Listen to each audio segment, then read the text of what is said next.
તળાજા તાલુકાના બોડકી પ્રાથમિક શાળા માંગથી પોતાના વતન વડોદરા બદલી થતા માધવીબેનનો ભવ્ય વિદાય સમારંભનું આયોજન શાળા માંગ કરવામાં આવ્યું।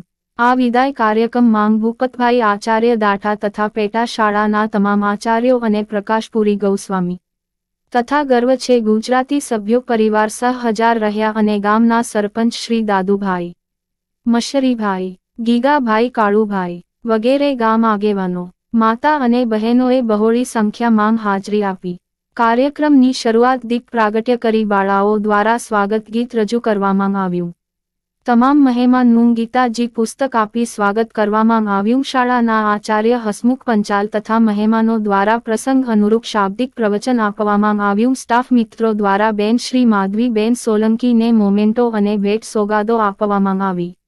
બોડકી શાળા માંગ સતત 16 વર્ષ સુધી નિષ્ઠાપૂર્વક અને કર્મનિષ્ઠ શિક્ષક તરીકે ફરજ બજાવી બોડકી ગામ અને બાળકોના પ્રિય બની ગયા હતા। બાળકો અને ગામજનો અશ્રુભીની આંખે વિદાય આપી હતી। બેન દ્વારા પણ તમામ સ્ટાફ તથા મહેમાનોને ગિફ્ટ આપવામાં આવી હતી। તમામ બાળકોને કીટનું વિતરણ કરવામાં આવ્યું હતું। સમગ્ર કાર્યક્રમનું સંચાલન કલ્પેશભાઈ દવે દ્વારા કરવામાં આવ્યું હતું।